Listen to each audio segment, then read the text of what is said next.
So, I did the one thing every car enthusiast knows not to do. I bought a B6 S4. And it is so much worse than I thought it was. So this S4 popped up on Marketplace for fairly cheap back in December of 2023, with one catch. It needed a transmission. But as I dove more into it, I realized that wasn't all that it needed. In fact, it needed just about everything. And just like most B6 S4s out there, this thing was neglected to no end and previously owned by purely scumbags. I originally thought that I had found the deal of the year for only 1,700 bucks. All I'd have to do is take the transmission from my B6A4, put it in there. I just did that. I know how to do it. It'll be real simple. It'll be a great deal. I mean, the previous owner told me that the chains are done. Gotta believe him, right?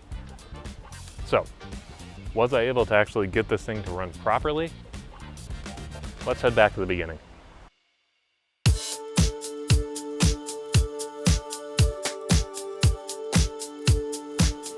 So we'll start with under the hood. It's a very heavy hood with a hood strut that does not work at all. There. Looks pretty similar to my B6A4, 4.2 liter V8 with the notorious timing chains.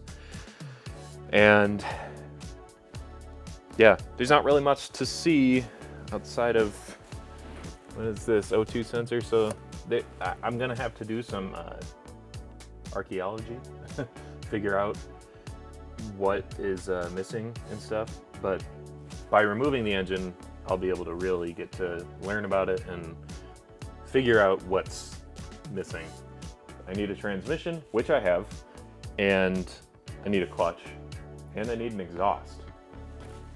So those are kind of the main things that I need, and those are already on order, but let's dive into it a little bit more, shall we? As far as the exterior goes, the paint is actually pretty dang good on this for a 2005. That's 19 years old now, which to me is unbelievable.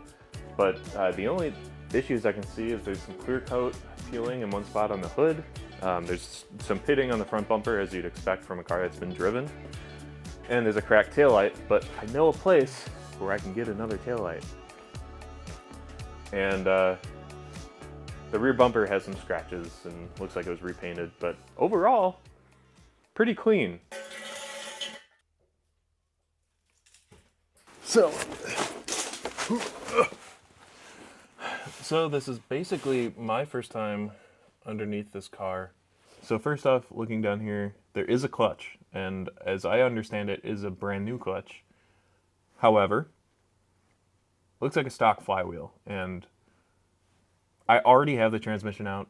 I don't want to be putting stock stuff on there. So I'm getting a lightweight flywheel, aftermarket clutch, and then obviously there's no transmission here, there's no shifter, so that has to come from the other car. And there's also a drive shaft, which is a plus, but it has a stock drive shaft carrier, and that's no bueno. You want a JXB carrier. And there's also a rear diff, which is nice. So I have an extra rear diff if I need it. You also might notice there's not an exhaust down here. There's not even cats on this, which I probably would have gotten rid of those in the first place, but oh well. That just means I can go with a new exhaust. But that's it for an overview, I think.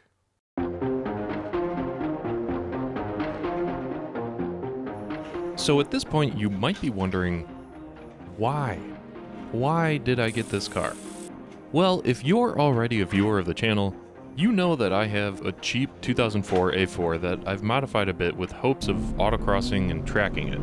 But I'm now at a point where I've done the suspension mods, I've even upgraded the transmission, and the one thing that's holding me back is the lethargic 3-liter V6. It's a heavy pig with no torque. Not exactly ideal. I was basically at the point where my next step was to swap either a 270 or a VR6 into it. And then this popped up, and it looks way better than the A4 ever did. And the 4.2 would somewhat solve that power problem. Plus, it sounds fantastic. So I decided I'm going to swap the good transmission and suspension out of the A4 and make this an all-around better car. But the more I'm diving into it, the more I see why it was so cheap. I gotta say that I'm glad I'm doing all of this now. I also feel like there's zero chance that the chains have been done on this thing. Just seeing lack of maintenance. I have never in my life seen this much oil on the outside of an engine. This is, wow, it's just caked on there. Oh my God. And it's not just the oil that's concerning. All of the 17,000 coolant lines appear to be very aged and leaky, and of course, caked in oil.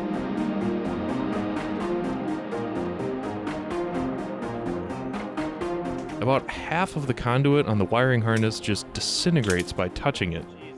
It's clear to me at this point that this is going to require a lot more work than I had anticipated. On the flip side, having the transmission and exhaust already removed, the engine actually comes out pretty easy. With the engine out, it's time to get to scrubbing and using literally 26 cans of brake cleaner on the whole engine. Also, you might ask why I didn't take it outside to pressure wash it instead of wasting so much brake cleaner. Remember, this was December, so it was simply too cold.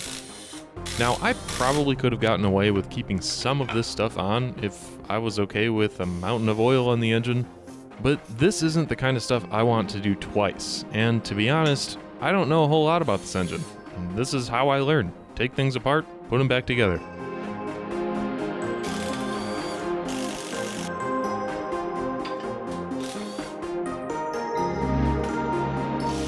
To add to the list of things that are broken, I learned right here that the clutch on the AC compressor is in fact busted. So I gotta buy another one of those. And also needing replaced, this stupid fucking water pump. I will touch on that later.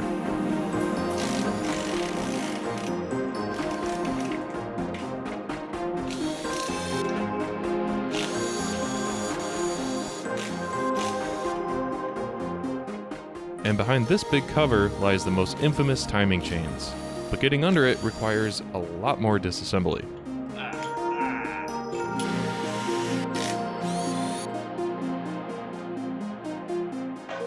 So why do I keep making a big deal about these timing chains? Ta-da! The biggest, most well-known problem with these S4s are the timing chains, more specifically the timing chain guides. And you may have noticed that these S4s, if you ever look on Marketplace, go for not that much money. And that's because of these chain guides. In general, the consensus has been to stay away from a B6 S4, which is unfortunate because they are really nice performing cars when the maintenance is kept up with and they sound incredible. However, it's very understandable because timing chain guides that end up breaking are at the back of the engine, which leads to people neglecting maintenance and deciding just to get rid of the car or engine swap it instead of taking care of what needs to be taken care of. There are 3 ways to go about doing chains on a 4.2 liter V8 S4. First way, take it to the dealership and pay $8,000 or more to have them refresh it for you, and you'll have a nice car. But I mean, it's $8,000 for a car that I paid less than $2,000 for. You might pay $5,000 for. In the end, you still have a really nice sounding, fun car for, I don't know, 10 to 15 grand. So it's not that bad. The second way is to do it yourself, which is what I'm doing here. And that is also expensive. The third way, the easiest way, is what I call the scumbag route. It's real simple. All you do, open up your computer or your phone and make a Marketplace ad, write chains are done, close computer, there you go, chains are done. It is out of your hands is the easiest maintenance ever done.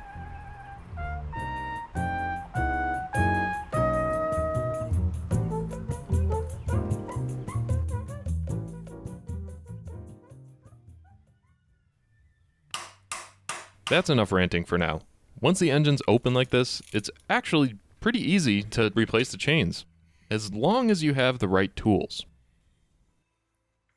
So here's something that's a little frustrating. This tool is for locking the crankshaft in place. That tool. And the problem is, this is the drain plug that it's supposed to go into. They are different diameters. That also means I will have to wait even longer to order a new one that will fit, or I can try to make my own. This drain plug is the same diameter and thread pitch as one of those O2 sensor plugs that you get with a new exhaust. I have probably about 10 of these just sitting around. I knew I'd find a use for it sometime. To make this tool, I found a bolt that is a similar size to the actual tool. Cut the end off of it and booger welded it onto the O2 plug. Then ground it down to be close to the original tool. And here's how it came out. Not too far off from the original, and I made sure the threads worked in an old exhaust, so I wouldn't strip out a very important hole on a very expensive engine. But will it hold the crankshaft in place? Fuck yeah. Yes. That means yes. With that hurdle out of the way and the cam lockers also in place, I can start removing all of the chain-related components from the engine.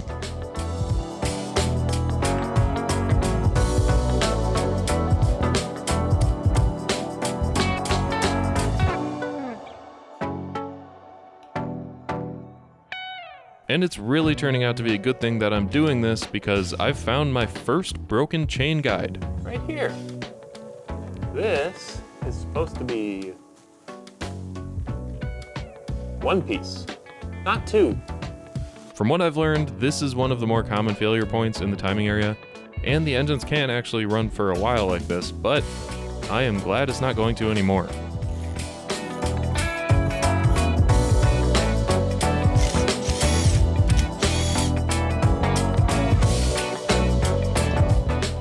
Oh yeah, I'd say that needs replacing.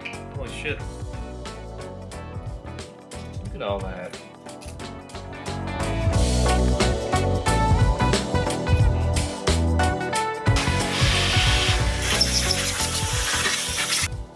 In this box is a timing kit for the B6 S4 BHF 4.2 liter timing chain V8.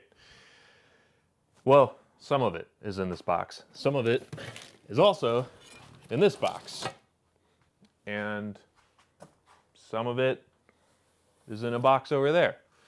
So, the point I'm getting to is there's a lot of shit that goes into this engine. I chose to get this kit from FCP because I saw the price was lower than other options, like AM Tuned, who is pretty much leading the 4.2 world right now. Unfortunately, the basic kit did not include things like the mechanical camshaft adjusters that I got from JHM, and multiple other bits, so I ended up spending just as much as if I bought the whole kit from AM Tuned in the first place. And there are even a few parts that I'm still gambling with and reusing. Moral of the story, this is not cheap.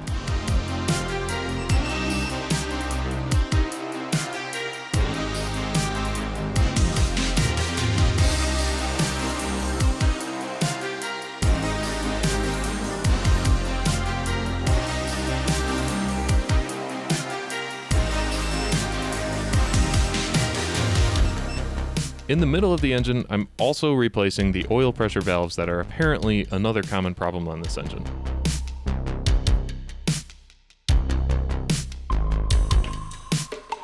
And of course the gasket above them.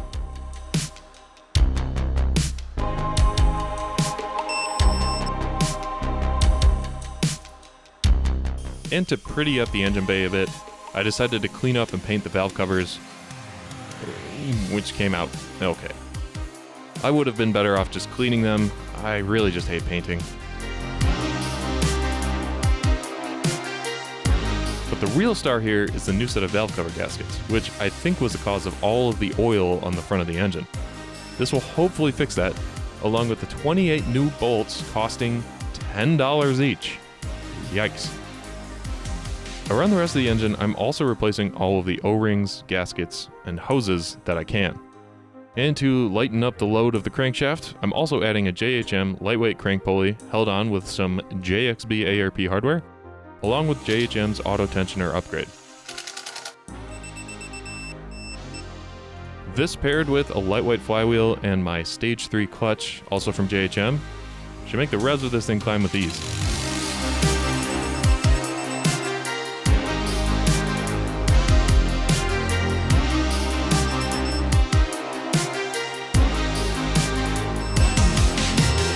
After my final task of resealing the oil pan, this thing is almost ready to go into the car. It just needs a transmission. And you may remember I recently did a transmission swap on my 3-liter V6A4 to a 0A3 S4 transmission. And while that was successful, that transmission would be a little more suited in a B6 S4 that needs a transmission. So it just it works out like Cinderella. So while it took a lot of work to get the thing in there, I'm undoing all of that work that I just finished in hopes of making one good car out of two. I'm removing the whole driveline and subframes from the blue car and sticking them into the new one. This car also has a great combination of suspension upgrades I'll be stealing, including FunctionWorks coilovers, 034 adjustable upper arms, front and rear, new 034 lower arms and ball joints, solid subframe bushings, and a solid rear sway bar. With these cars being pretty much the same inside and out, these all go together kinda like big Legos.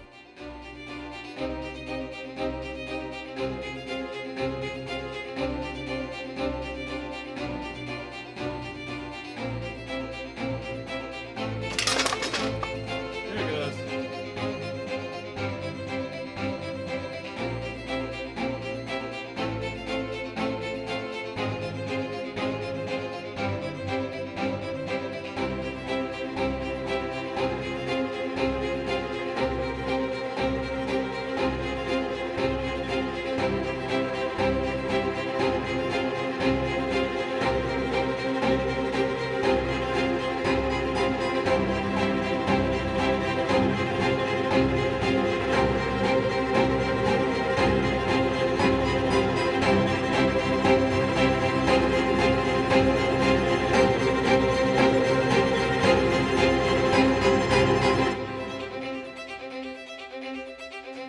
So the transmission is on. That took a lot longer than I had wanted to.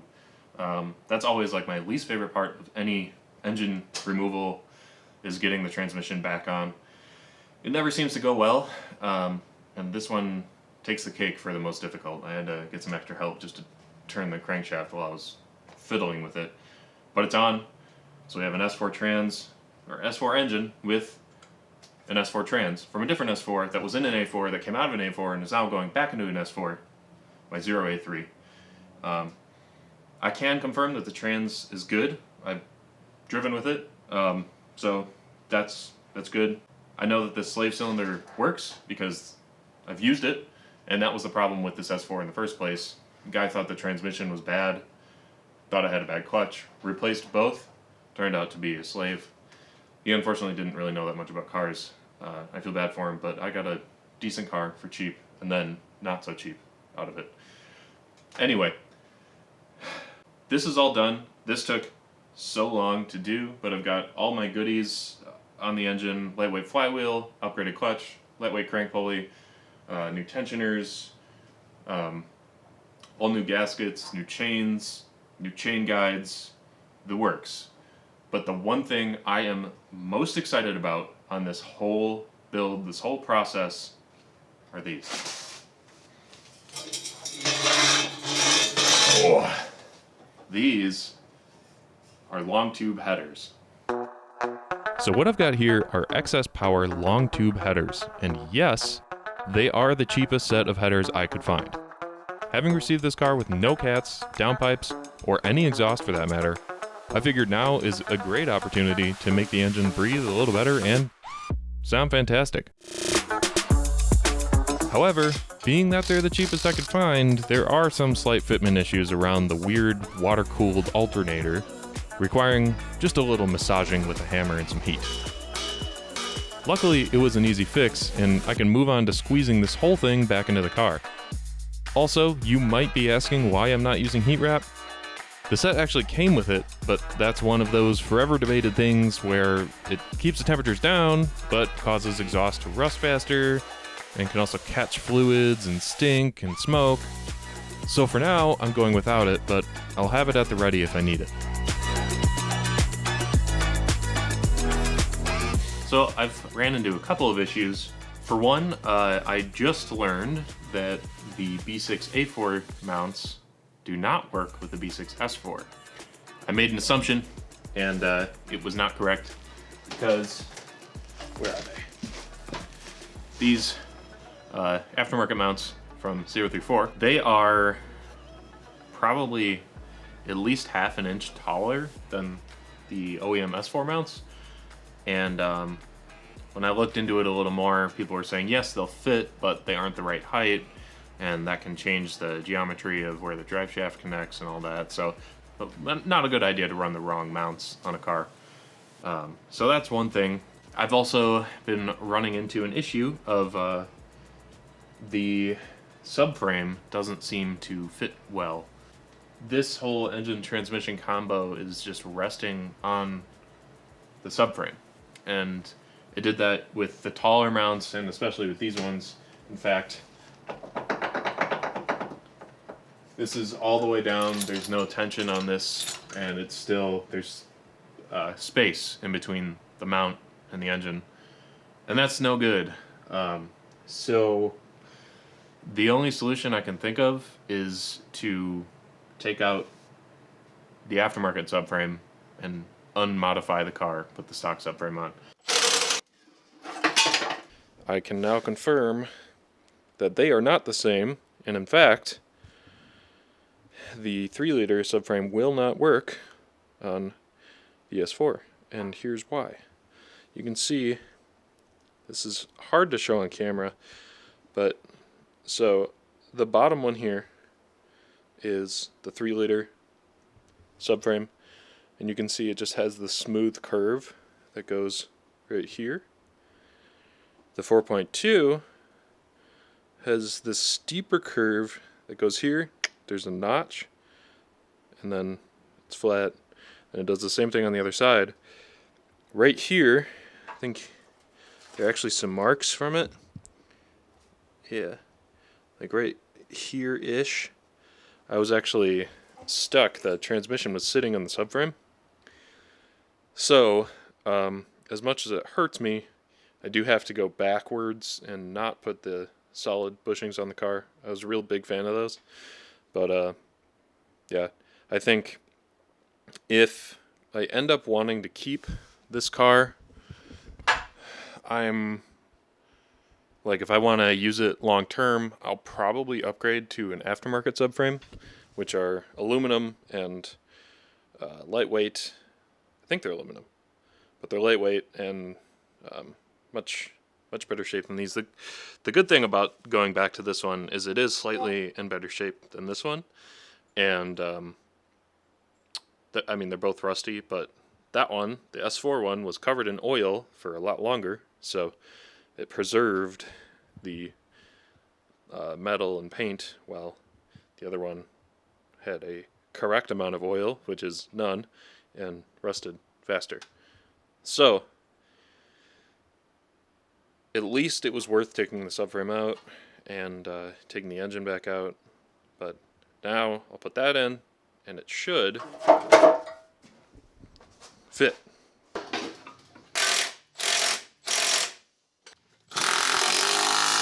So everything fits. The exhaust clears. That was another issue, and I think all of that was stemming from that subframe.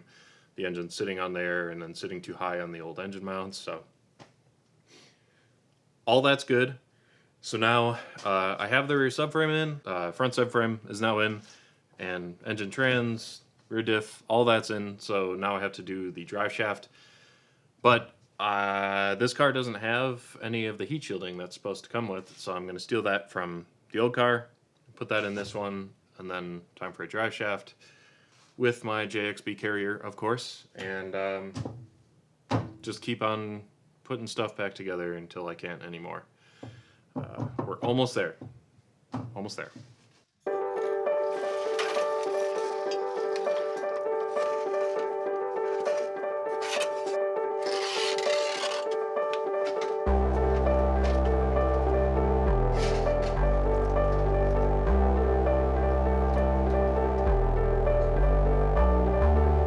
As I mentioned, I needed an exhaust for this car, and I, of course, went for the cheapest one on the market. Every time I've done this, it's made for a hell of a time installing, and this is no exception. But I have put so much into this car at this point, I just need to get it on the road. If I were to do this again, I absolutely would not buy this Becker Catback. It doesn't fit well, it looks terrible. I just hope it sounds okay. I literally just made a video on my B8A4 on how you definitely get what you pay for when it comes to a good exhaust, and I still stand by that. Unfortunately, I bought this system before I made that video. It sucks, but oh well. The next thing that I've actually been waiting to do on my other B6 for a little while, I've had parts sitting around, is brakes. I've got common upgrade, Porsche 18Zs, similar to the 17Zs and 19Zs. These came on Cayennes and Q7s. I actually have the same calipers on my Q7. Got this with some aftermarket pads. These are good street pads, Performance Street. Some stainless steel brake lines from StopTech. And some rotors from a Mercedes something or other.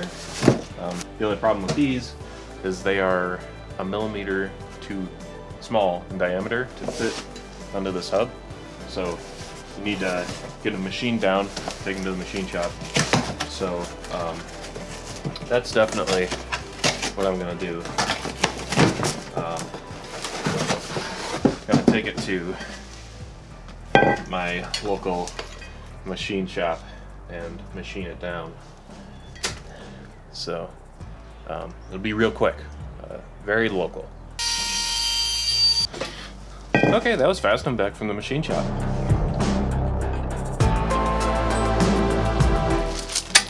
Also got a bolt kit from JHM. Forgot to mention that.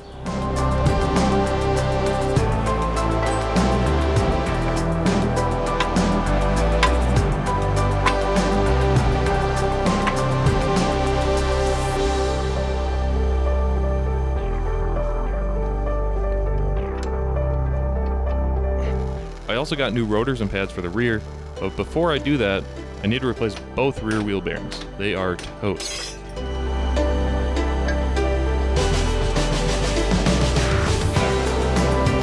With the brakes, some new Koni shocks in the rear provided by FunctionWorks, and everything else, we are almost there. But there's one final barrier that almost made me throw in the towel. This is a 4.2 chain-driven B6S4 water pump, and I like to call this unobtainium. So this is actually a new water pump. I got a new water pump for it, but all of this back here, this big hunk of metal, there's your water pump housing and then your thermostat housing. They sandwich together into this big unit, and they can't be found anywhere. And what's worse is this is a common failure point that really can't be repaired because it's porous cast aluminum. And if you look right here, this little piece right here cracks, and mine did. You can see that it's actually kind of welded back together. My friend Steve was nice enough to try to TIG weld this back together with not very much success. He said that really the only way that we'd be able to make it work is if we basically just cut it out and built it back up out of like welding material, and then drill this out and thread it, and then maybe it'll seal. And it's like, if we're going to go through that much effort, I'm obviously going to pay him for that kind of work. If I'm going to spend that kind of money, I might as well get a new one. The only problem is, nobody sells these. JHM has it on their website. I don't know if they keep it in stock. I doubt it. It's probably kind of a dropship situation. Correct me if I'm wrong.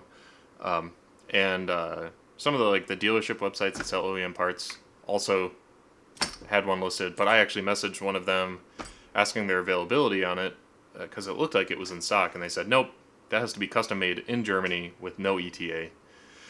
So for a second there, I thought that this thing was going to sit for another 6 months. Who knows? Not to mention, it's this hunk of metal is $650. Luckily, I found one. I don't know how. I feel very lucky that I was able to find this. I got it from FCP, and I normally get my parts from FCP when I can.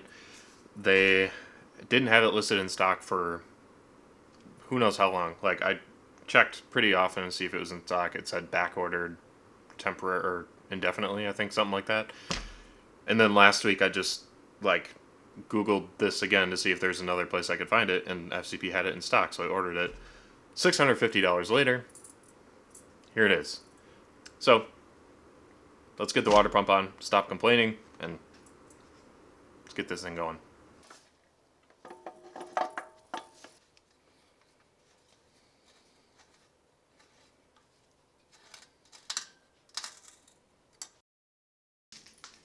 Okay. Gonna try to start it. Obviously, there's a lot that still needs to be done. I'm not gonna run it for a long time because cooling system isn't hooked up. You don't want to run an engine dry on coolant for a long time. But let's see what happens. I got the jump pack on it. I know the battery was dead when I got the car.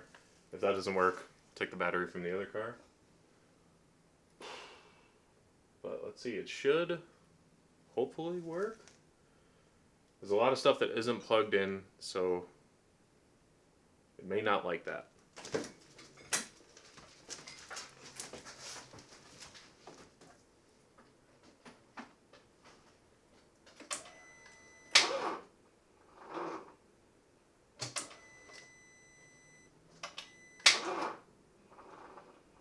There, it's the only other battery it is.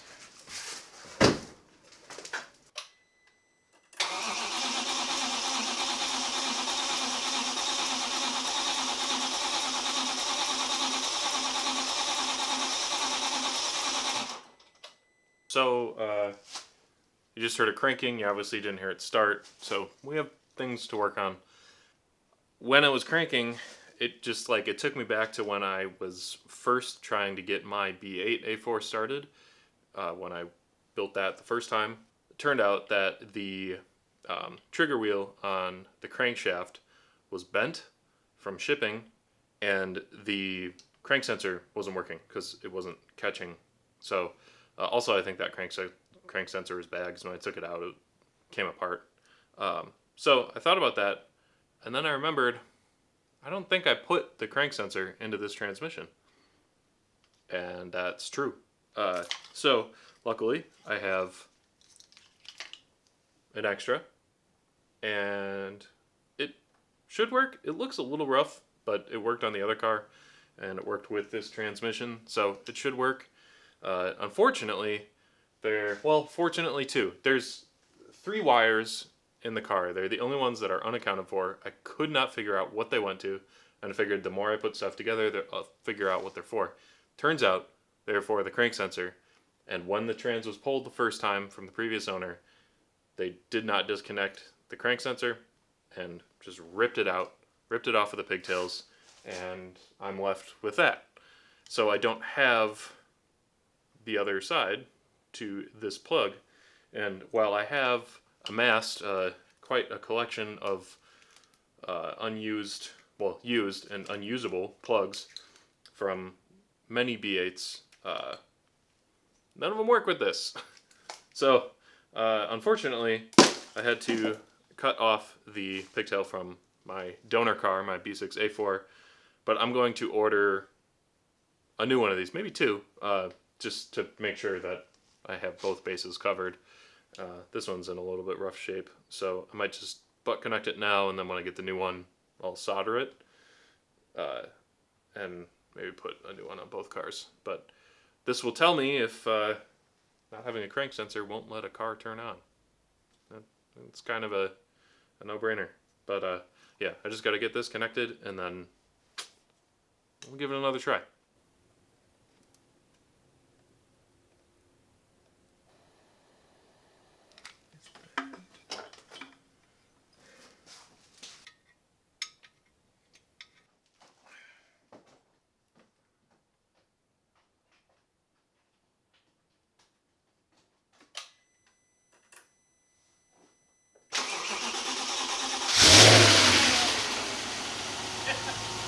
Look at that!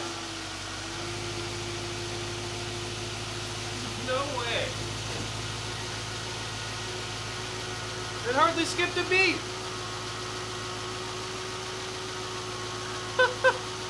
Woo!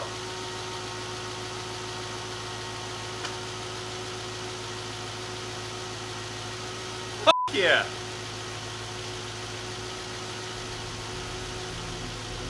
I expected a little more drama. Knock on wood, I guess.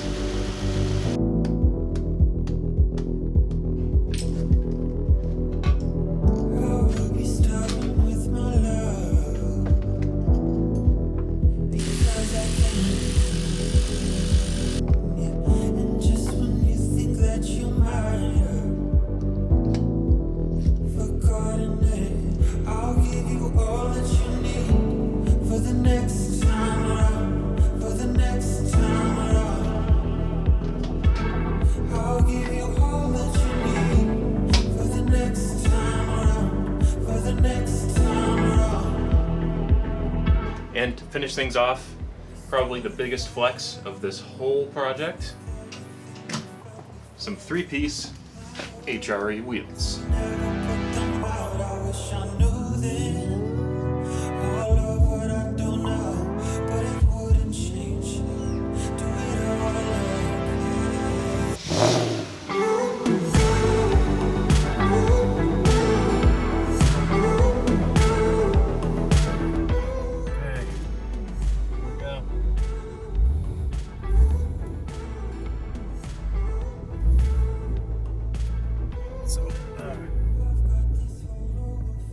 Power steering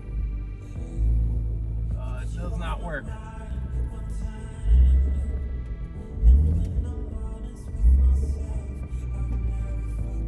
Oh, yep, gotta fix that. Ugh. This clutch is very grabby.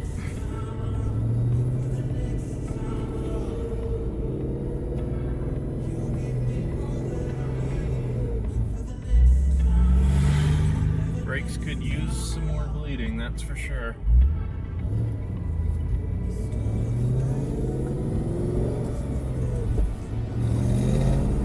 Sounds really good though.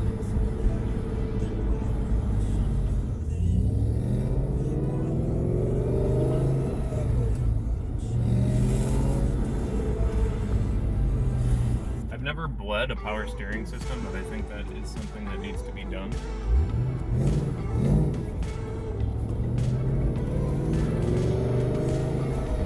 This clutch grabs really low, and it's pretty stiff. This is the JHM Stage 3 Plus or something, I think, with a lightweight single mass.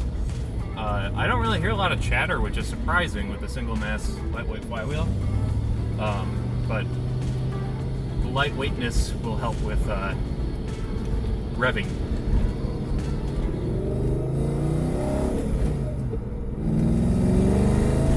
Sounds really good, and I can already tell that there's a decent amount of torque with this. I know, like, the 4.2 is not known for having a lot of power, at least like in stock form, but it still has more torque than a 2-liter. I will give you that, and more than a 3-liter V6.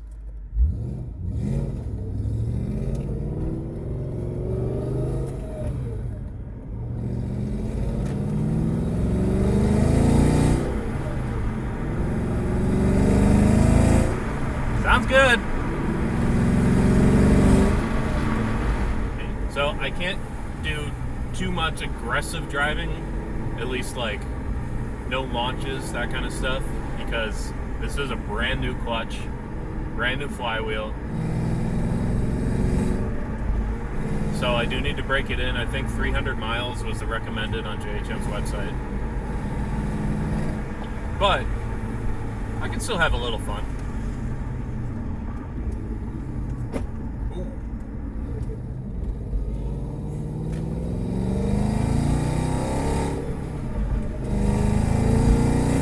Wow. That just sounds really good. So, as of right now, on the dash, I have a brake light out. I've got an airbag light. I've got an ABS light, or that's a traction control light. So a few things to work on, and I'm going to have a check engine light because I'm running headers with no cats and no O2 sensor extensions. So I'm gonna have some check engine lights, but I do have a cure for that. This is a dongle from Jackal Motorsports, with which I'm able to easily load an ECU tune onto the car. With it, I have the entire suite available to me for if I make any changes to the car. And because I have headers but stock injectors, I'm still going with the Stage 2 file, which admittedly it doesn't gain a life-changing amount of power, but it is a decent bump, and it raises the red line, and it's got launch control.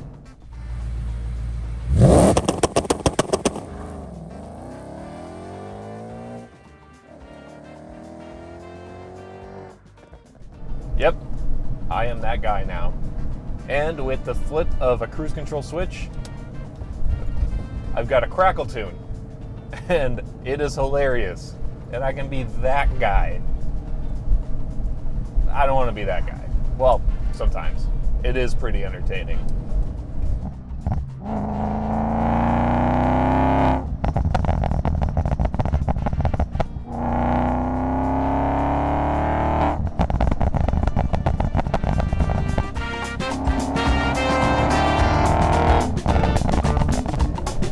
But let's focus on the more important matter.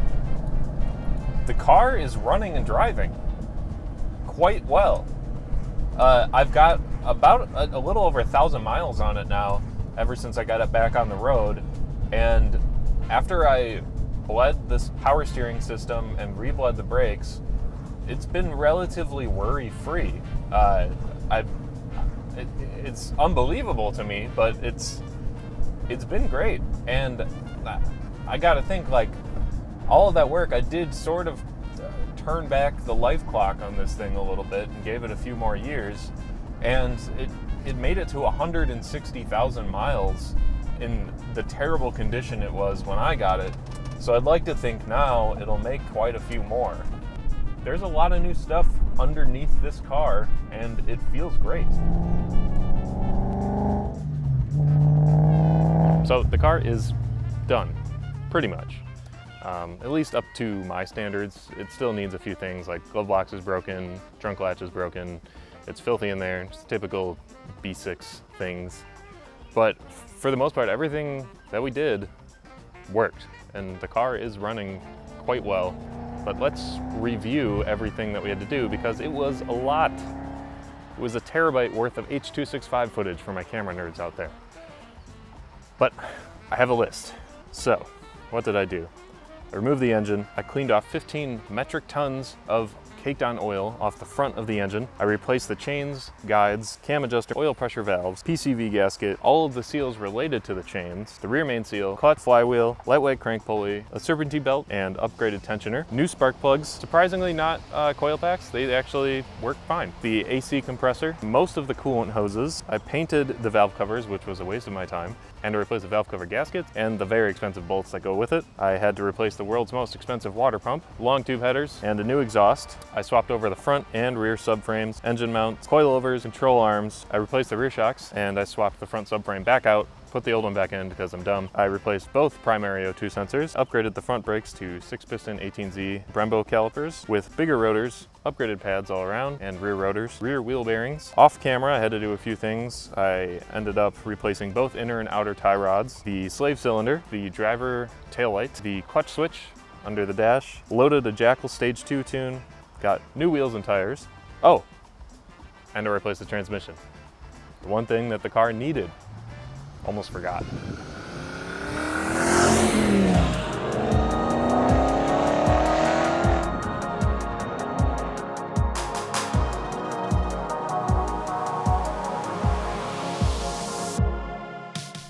After all that, this car drives pretty dang well.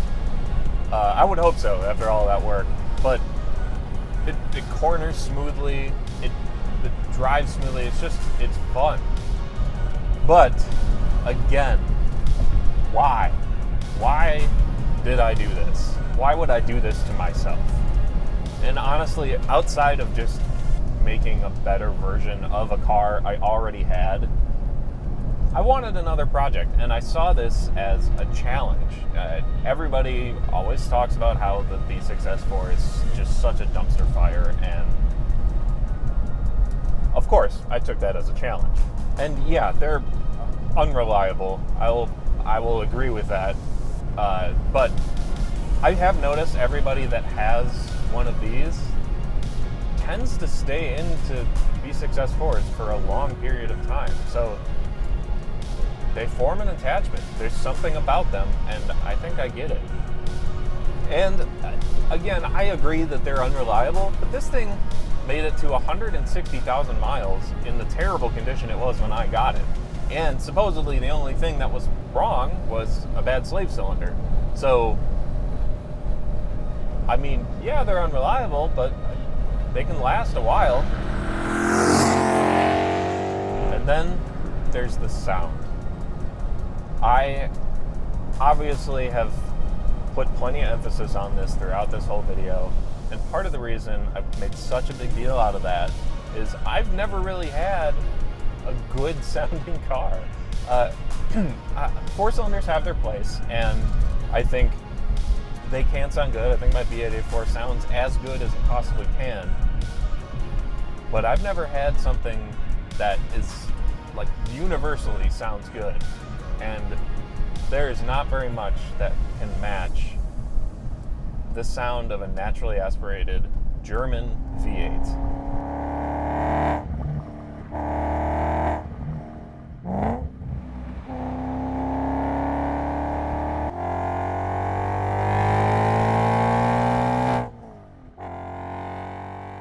And like I said, there is a little bit of work to be done, but I gotta say, it really feels like quite an accomplishment to get everything done that I did on this car. It was a lot, and honestly, I probably have just about as many work hours into this as I do in my B8A4. And if you're familiar with the channel, that is a lot. Was it worth it? No. Would I do it again? No. I did learn a lot. It's nice to learn new platforms, and it really does feel good to have pretty much saved this car, because I don't think the previous guy had any intentions of getting this thing on the road, and it probably would have just switched hands until it went to a junkyard, like unfortunately a lot of V6 S4s are doing now. So it does feel good to get it to this point and to have it exactly where I want it. I still think, even after all that, I probably saved money. If I wanted to get this condition S4 in this color with all of the mods and the maintenance that I did on it, I probably would have ended up spending more on it. So that's cool, minus all the work hours I did. It's been 6 months. I definitely would have wanted it to be together sooner, but it's good to have it back. But my priorities for this car as a whole have kind of changed. For the last 2 years, I've pretty much lied to myself, saying that I was changing my B6A4 into an autocross track monster. But as many of you already pointed out, you're right. That car is not a track car. It's too big, too heavy, and way too slow for its own weight. It just doesn't work. I've done enough autocross events now to know that it's just not the right car. But I did have big plans to either 2.7T or VR6 swap it. But this thing just kind of popped up at the right time, or I guess the wrong time. You'd say that, because instead of doing an engine swap, I figured why not do a car swap? It looks better, it has the torque that I'd be missing, I'd be able to swap over all my modifications, and it would sound good. But the more I worked on this car, the more I realized I don't want to work on this car. This is by far the most difficult car I've ever worked on, and a track car is something that you kind of want to be easily serviceable.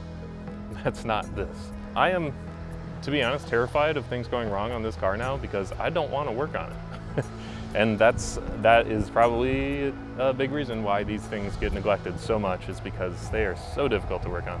So it's not going to end up being this autocross track monster that I had originally thought.